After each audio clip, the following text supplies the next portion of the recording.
All right, welcome to Bet the Edge. I am Jay Croucher, joined by the whale capper Drew Dinsick.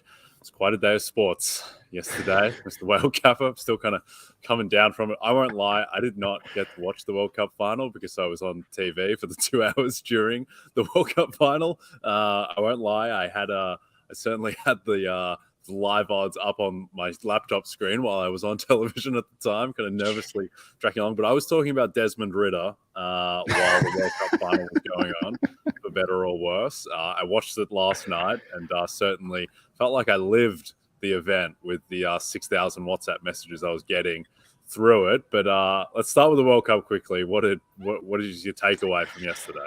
I mean, that was the most historic sporting event of my lifetime. Greatest player of all time wins the World Cup at long last, and they did it in just the most epic fashion you ever could have written.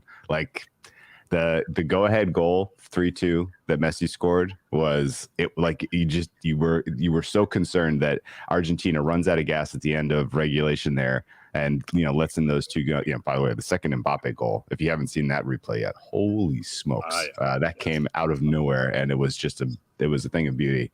And then everybody with Argentina skin in the game is like, how could this be happening? They were utterly dominant for 70. You can't even really paint the picture of how dominant they were for 70. Minus 5,000 ml, like regulation, and 77 minutes in.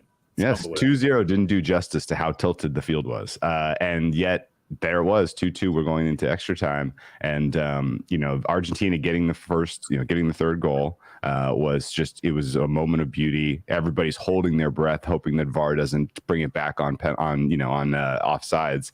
It stands. It's good. Argentina's up. Presumably they win again, but not to be, as there's a handball and another penalty kick for Mbappe. That flipped the Golden Boot market on its head. That flipped the top scorer of the tournament on its head.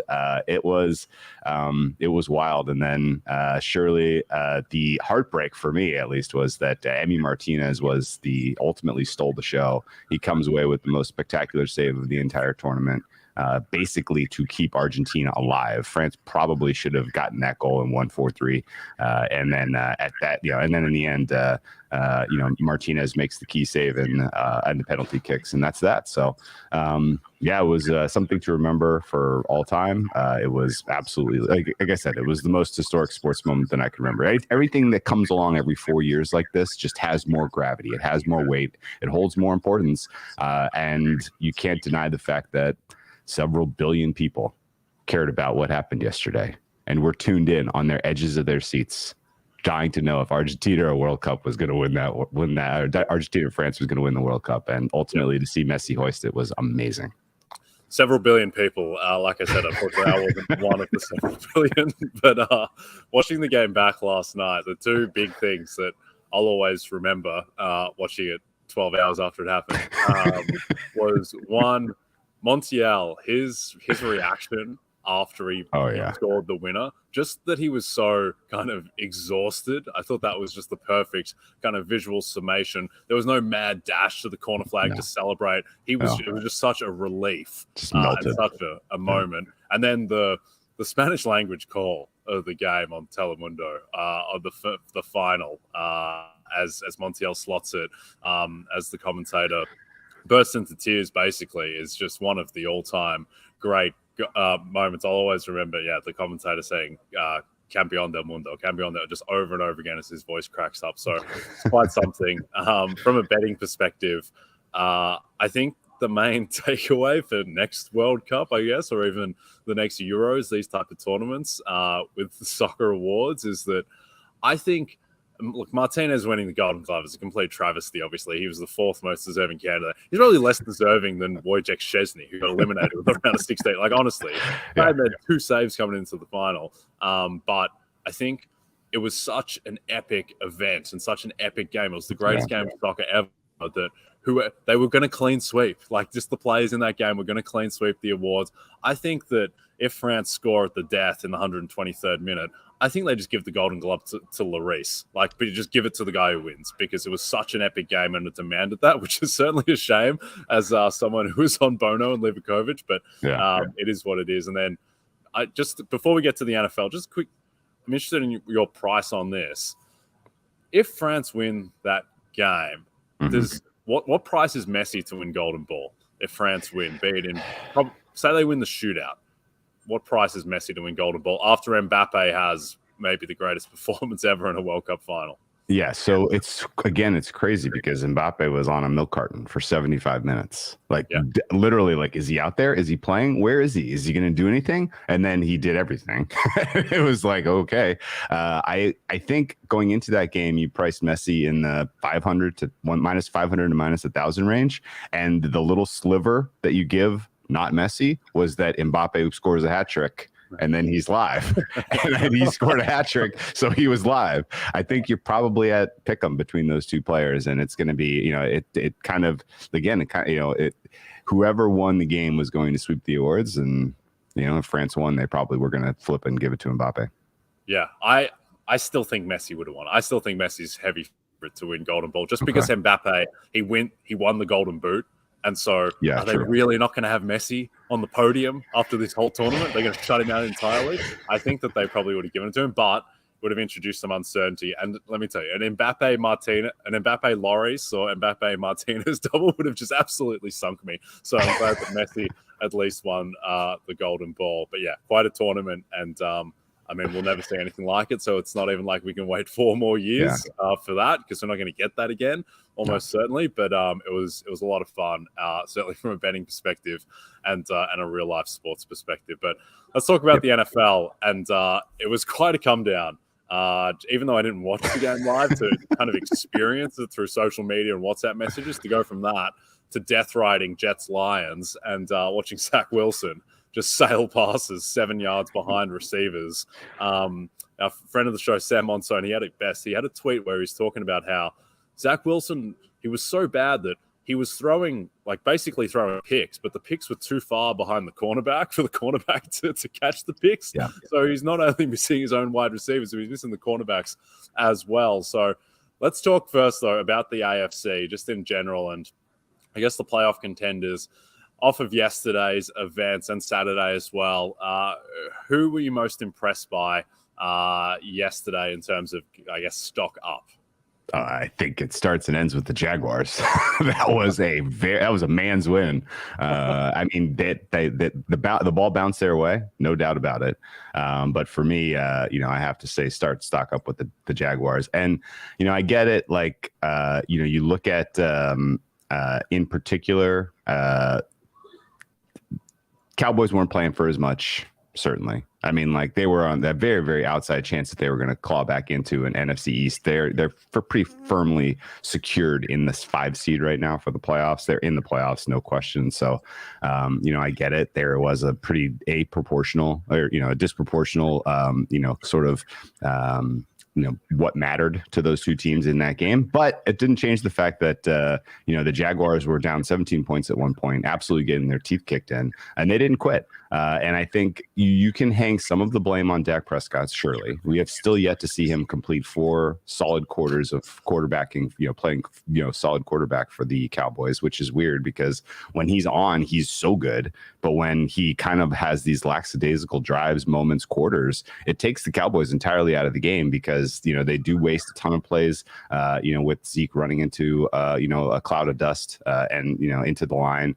They do waste a lot of plays trying to kind of gadget stuff in the passing game as opposed to just kind of letting, their guys win one-on-one down the field. So, some of it definitely falls on the Cowboys' approach to the game. But I thought the Jaguars sort of coming in with that sort of level of intensity of no quit. We need to win this game. And by doing so, putting themselves in the driver's seat now for an AFC South is pretty important.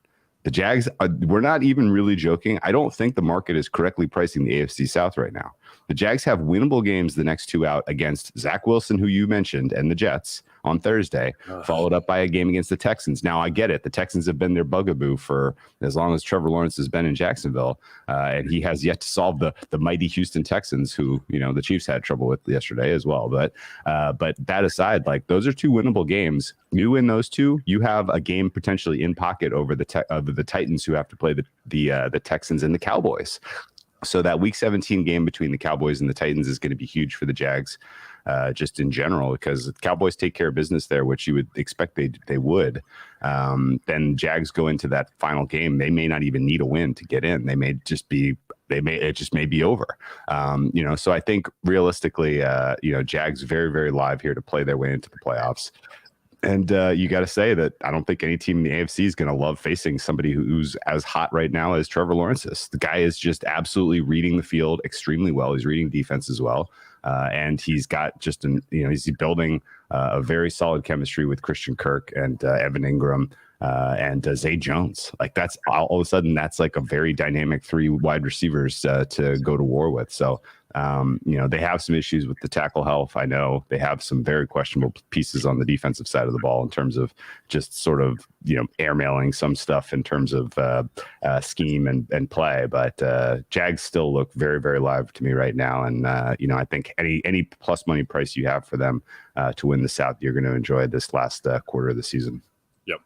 What price would they be home to Tennessee in Week 18? Is that Jags -3? Jags minus 2.5. I think you could see 3.5 there, realistically. I mean, the Titans are leaking oil right now, big time. And if they're coming off of a loss to, the Cowboys, and it's, Jags 8-8 versus, Titans would be 7, I guess they would also be 8-8 in that moment. So that still would be kind of, I'm assuming that the Titans beat the Texans next week. I think that's a fair assumption. But, I think realistically, you could see Jags favored by 3.5 in that game.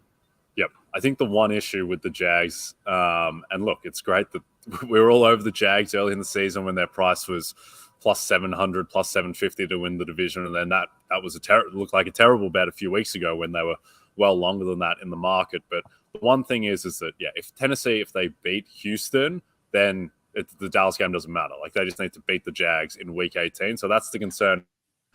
If the Jags, if they slip up, then the Titans, they can make that Week 18 game meaningless. But the other way around is so unlikely because the Titans are only 7-point favorites against the Texans, I guess. So certainly the market does not respect Tennessee. But I want to get into some stock down teams, and we talked about the Jets. And look, Zach Wilson right now is just completely untenable. Unfortunately, I think I watched every play of that game, and that was just a complete disaster. He did not look like an NFL quarterback. He looked like the exact same guy who cost them the game against the Patriots with just the kind of comical level of quarterback play where just could not make easy throws. He missed multiple walk-in touchdowns, overthrowing Elijah Moore, overthrowing Braxton Berrios, overthrowing Garrett Wilson, and the pick was comical. He made some big plays. Like he did make some excellent throws, but the level of bad throw from Zach Wilson just completely eradicates anything that this team can do at the moment. So I just think this team is a write-off until Mike White comes back, which is probably not going to be on Thursday night because if the thought is he's going to refracture a rib, then I'm not sure an extra 4 days is really going to help him on that front. And most of the reporting has been that expectation is that it will be Zach Wilson, which has a huge ripple effect for the AFC South because the Jags facing Zach Wilson instead of Mike White, the market has treated that as like it was like a 1.5 point swing around that range. Like I think it's more. I think that Mike White is a perfectly capable quarterback who elevates this Jets team to like a 10-7, 11-6 caliber team. And I think with Wilson, they're just not viable against other good teams because he's just that bad. Are you just riding off the Jets until Mike White comes back? I think it's fair to write him off, period. The AFC's too crowded. There's too many good teams fighting for spots here. The Jets basically, effectively, they need to win out. I don't like them in this matchup against the Jaguars on Thursday Night Football for a lot of the things you mentioned. The Zach Wilson comment you made, I thought was very prescient because he is playing with so little confidence that's why he's throwing it uncatchable balls to even cornerbacks because he's that afraid to make a mistake, and ultimately that just makes everyone on the team less willing to play for him. Like what are we doing out here? Like we're wasting our chance. We could be a playoff team, but this guy is sailing passes that are just completely uncatchable. Like I cannot imagine how Saleh is able to kind of rein things in the locker room. If we get a surprise, actually, it's going to be Flacco this week because Mike White's still not healthy. That's not good. I think we shouldn't be surprised by that because, like, I don't think realistically with the veterans you have in the locker room and this team kind of on the brink of a playoff, that they can really risk kind of losing that team over the quarterback decision. So it's certainly not about what's best going forward in terms of developing and evaluating Zach Wilson. That's for darn sure. It's much more about what do we need to do? What gives us the best chance to win this particular game this week? And do we even have a choice? And so if they try Zach Wilson out there, I would expect you see this flip to Jacksonville favorite. I make Jacksonville meaningful favorite anyway in this game. I don't have a very strong rating at all right now on the Jets with Zach Wilson at the helm. So surprised that one is hovering around a pick 'em with Jets small favorite. And actually surprised that some market makers yesterday in the NFL late in the season went to the window, put their hard-earned money on Zach Wilson and the Jets. They bet that out to -2.5, Jay. That was wild. Hey, they almost won. It took a fluky, broken play on a fourth down to a player I didn't know was on the Detroit Lions roster. In all honesty, had no idea that player was out there. So it was close. But still, the idea that the Jets somehow, some way should have been meaningful favorite over the Lions. I mean, I don't think that really checks out considering the way that game played out. I think the angle there was Goff outdoors, and Goff wasn't good. He wasn't good yesterday.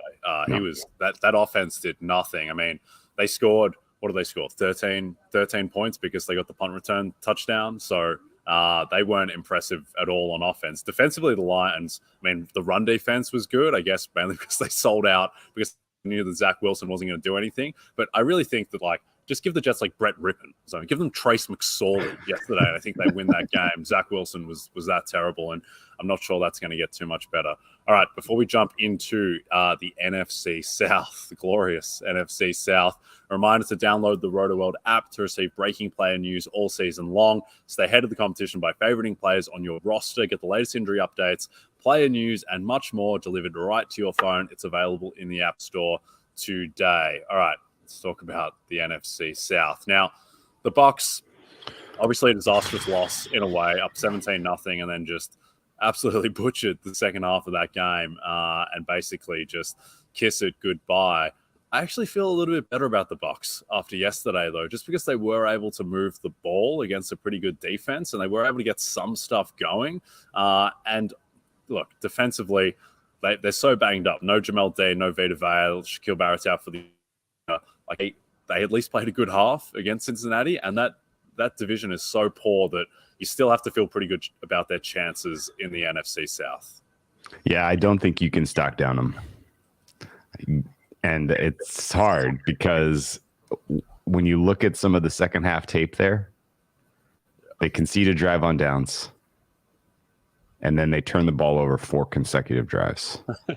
And it's okay, if there's one thing you think or you at least kind of expect out of a Tom Brady-led team, it's, you're not going to give the ball away. You're not going to give your opponent short fields. And the Bucs defense played up in the first half of that game. They had Cincinnati under their thumb. Cincinnati was wasting downs, handing off the ball to Joe Mixon and just didn't really look lively at all. They looked like this. That looked like they were going to give you sort of their stinker. But they rallied back in the second half thanks to all those short fields.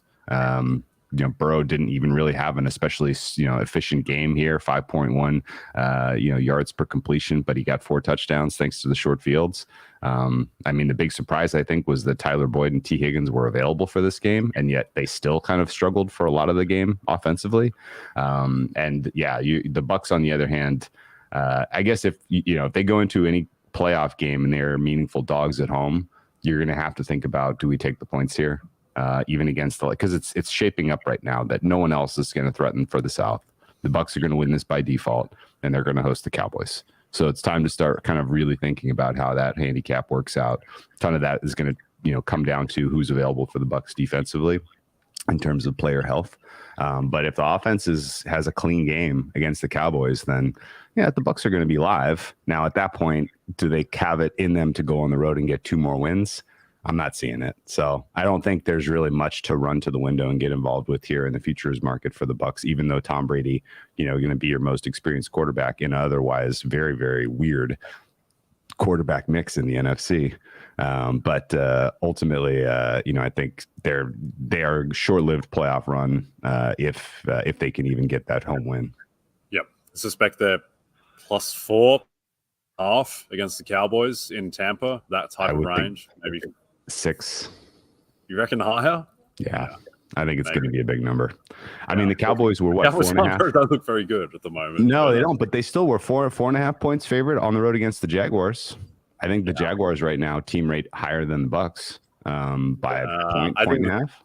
I think by the time the Bucs get healthier on defense by the playoffs, they will be, I think, better than the Jags. But yeah, either way, there's no once you math out the money lines round by round, the Bucs are not going to get to their current futures price. But yeah, and also their schedule is so easy. That's at Arizona this week, home to Carolina, and then at Atlanta. They probably just need to. They probably don't even need the Carolina game to win that, even though they'll be clear favorites in that game to win the NFC South, because the Panthers have got to play the Lions and the Saints, and you suspect that they will drop one of them, even if they were to upset the Bucs on the road. I do think Tampa -4 at Arizona.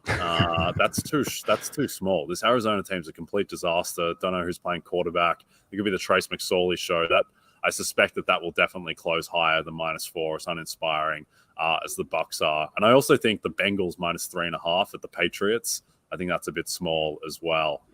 Continuing on. You know what I think about Bucs -4 at Arizona on Christmas night at 5:20? Yeah. I think that's going to be a great time to watch some NBA, Jay.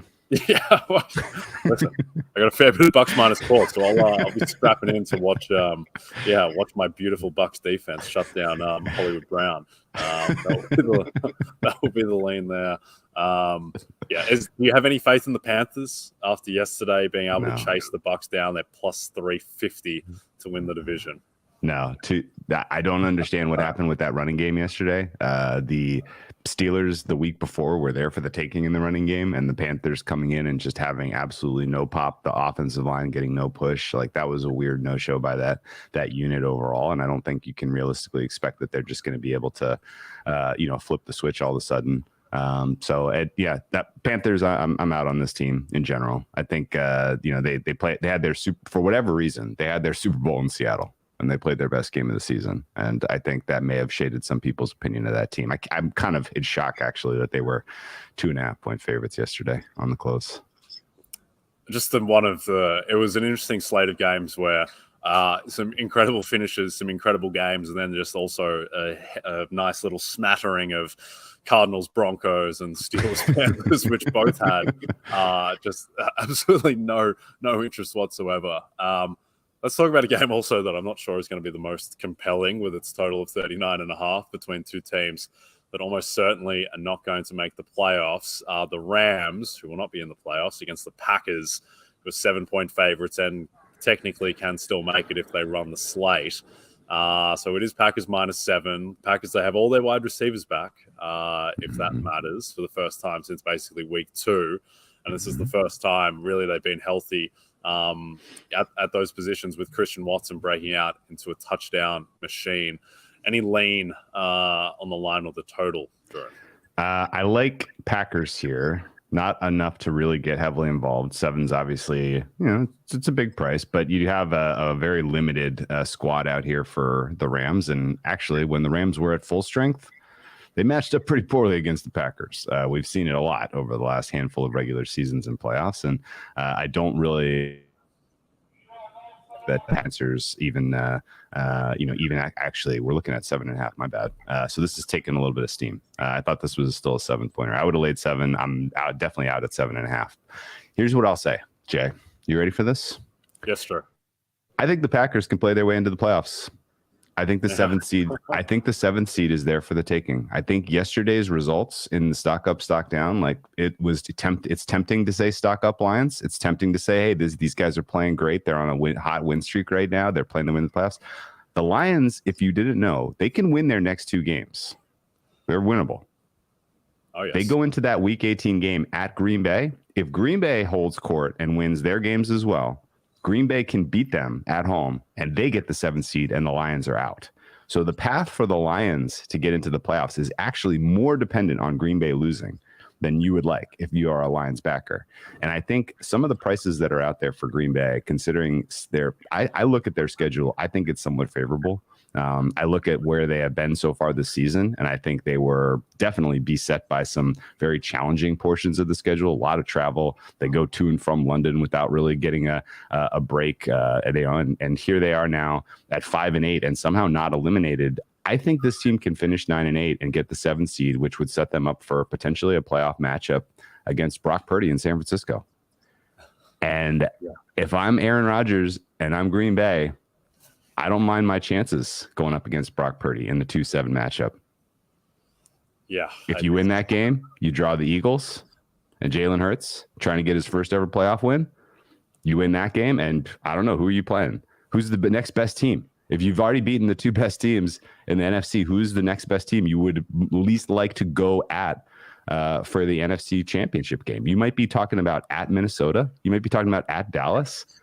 I think Aaron Rodgers is live still to win the NFC, and his price is 100 to 1 to win the NFC. To win the NFC. Okay. Well, 250 to 1 to win the Super Bowl. Okay. I think the NFC price is better there. They're going to be bigger than plus 150 in the Super Bowl, even if they do go on this magical run. Look, I mean, the NFC is so insipid that I don't absolutely hate it. I do. So what? They've got to run the slate, which is, so they win tonight against Baker Mayfield and Tutu Atwell. And then they go at Miami. And look, Miami is not in a good spot at the moment. Like they played okay against the Bills. They ran the ball really well. Tua did not play well at all. This is 2 weeks in a row of Tua not playing at nearly the level he was earlier in the season against a lot of bad defenses. So they'll be 4-point dogs against Miami. I think that's the look ahead. Sure. And then from there, home to Vikings, home to Lions. Packers will be favored in all of those games. And look, if they run the slate, I think if they run the slate, they're about a 70% chance to make the playoffs. It's not a lock at 9-8. They need a little bit of help. But yeah, I don't know. We can math it all out and we can see. But I do agree that certainly with the Garoppolo injury, there's just no one. There's no one outside of the Eagles who are super intimidating in the NFC. The Cowboys would have filled that role, and I still think they're the second best team in the NFC if it's going to be Brock Purdy at quarterback, but certainly they're not the force they look like they would be. So all right. I'll tell you this, man. In Aaron Rodgers' history as a quarterback in the NFL, he has won Super Bowl. Yes, from the 6th seed. From the 6th seed, he has worn the weight of expectation come playoff time, like the world's heaviest crown.